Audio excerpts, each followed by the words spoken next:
Mummy जी देखिए ना, मंजू को सभ्यता नाम की कोई चीज़ ही नहीं है।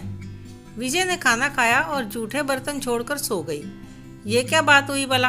अगर तेरा पति देरी से घर लौटे या कुछ भी हो तो जूठे बर्तन दूसरों के लिए छोड़कर सो जाओगी क्या? सुबह सुबह जेठानी राधा ने सिंक देखकर कहा, और क्या हम लोग इनके तो नौकर लग रहे हैं? करनी ही पड़ेगी रानी की चाकरी। सासू माँ लता देवी भी भड़की हुई थी। ऐसा नहीं था कि मंजू को कुछ सुनाई नहीं दे रहा था या वह लापरवाह थी। बस डिलीवरी में 6 या 7 दिन ही बाकी थे। डॉक्टर ने कहा था कि हाई रिस्क है, तकलीफ होते ही अस्पताल आ जाना।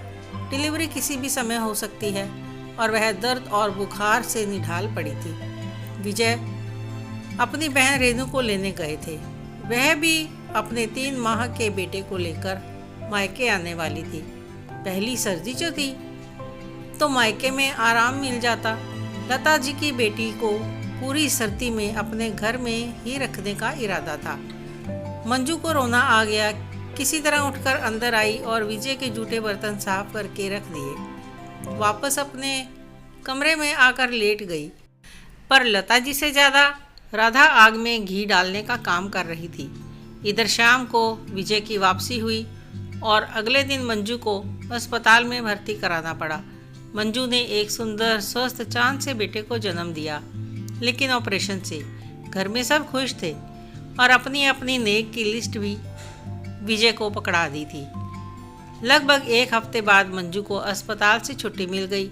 स्टोर रूम में उसका अलग से बिस्तर लगा दिया और साथ में कुछ बर्तन और बर्तन मांजने का कुछ सामान भी कोने में रखा था। देखो बहू, जापे में हो, अपने और अपने मुन्ने के कपड़े भी खुद ही धोना। सबसे छोटी हो घर की, कोई मान्य नहीं हो, लता जी ने कड़क आवाज में कहा। आज मंजू मन ही मन सोच रही थी कि अगर मायके में आधुनिक सुविधाओं से युक्त अस्पताल होता तो मैं भी अपने मायके ही चली जाती। शरीर कमजोर था और तकलीफ अलग। फिर भी वह तालमेल बिठाने की कोशिश कर रही थी।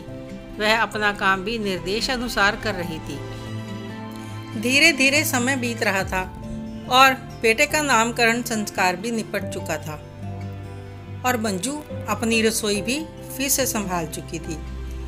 लता जी की छुआछूत के चलते घर में कोई भी मेड नहीं थी। इधर राधा अपनी जेठानी होने की ठसक के चलते अपना सिक्का जमाती।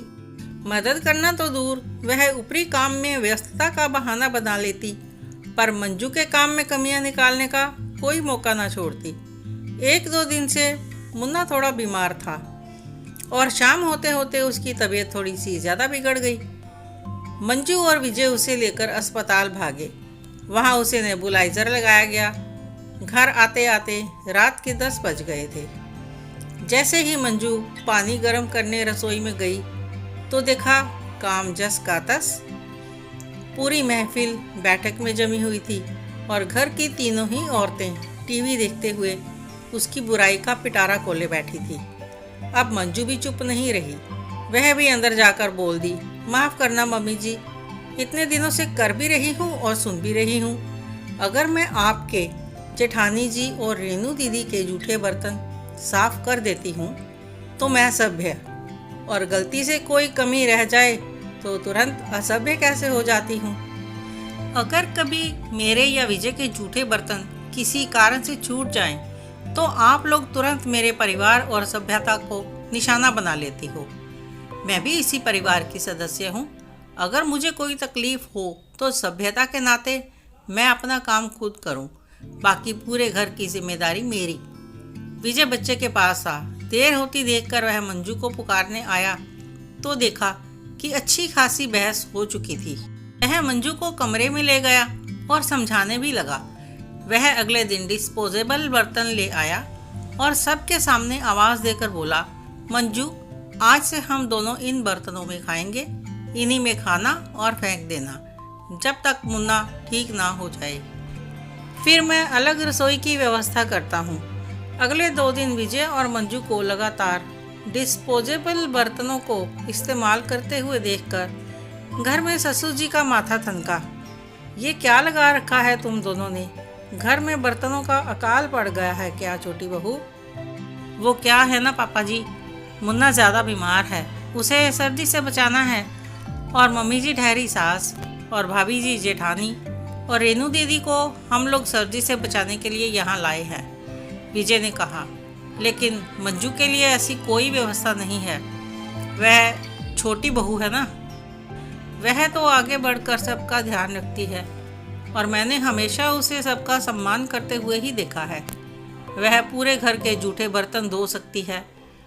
छोटी बहू जो ठहरी, मगर गलती से भी कभी मेरे या उसके जूठे बर्तन किसी कारण से छूट जाएं तो घर अखाड़ा बन जाता है। तकलीफ में भी उसे खुद के और मेरे बर्तन साफ करने पड़ते हैं। कब तक बर्दाश्त करूं मैं? नौकरी करूं, इलाज कराऊं या घर के झगड़े निपटाऊं? अगर माँ या भाभी से कुछ कहूँगा तो जोरू का गुलाम की उपाधि मिल जाएगी। अब मंजू और मुन्ने की अनदेखी भी तो नहीं कर सकता। ब्याह करके लाया हूँ, कुछ मेरा भी तो फर्ज बनता है मंजू के लिए, या नहीं? यह सुनकर ससुर जी का माथा ठनक गया। सबको बुलाकर बात की। सबसे पहले तो अपनी पत्नी से कहा कि छोटी बहू इस घर की सदस्य है, कोई अछूत नहीं है। जो कभी मजबूरी में या बीमारी में तुम उसे अपने जूठे बर्तन धोने के लिए विवश करो। तुम माँ हो, बड़ी बहू और रेनू बहन समान हो, तो उसकी तकलीफ के समय सास या जेठानी क्यों बन जाती हो? मेरी माँ के किए गए व्यवहार तुम आज तक नहीं भूली, मुझे सुनाती रहती हो। अभी तक उनके व्यवहार को गांठ बनाकर पाल कर बैठी हो और तुम्हारा ऐसा व्यवहार कैंसर की गांठ का रूप ले रहा है, जिसका परिणाम किसी दिन उनको अलग करके ही दम लेगा। इतने कठिन नियम बनाकर और निभाकर तुम सब लोगों को आखिर मिल क्या रहा है? बेहतरी इसी में है कि सास का सिंहासन छोड़कर माँ बनकर हंसी खुशी से जीवन जियो। जिस तरह तुम्हारी बीमारियों का इलाज करा रहा हूँ, तुम भी छोटी बहू को रोगी बनाने की ओर धकेल रही हो। विजय बेटा, तुम चिंता मत करो। कल से अगर छोटी बहू को अकेले काम करते हुए देखा तो तुम्हारी अलग रसोई की व्यवस्था कर दूंगा और एक मेड भी लगा दूंगा, क्योंकि मुझे बहू और बच्चा दोनों स्वस्थ चाहिए। अगले दिन लता जी, राधा और रेनू मंजू को रसोई में सहयोग दे रही थी। आप सबकी इस कहानी को लेकर क्या राय है, कमेंट करके ज़रूर बताएं। कहानी अच्छी लगी हो तो लाइक करें, शेयर करें और सब्सक्राइब करना मत भूलना। धन्यवाद।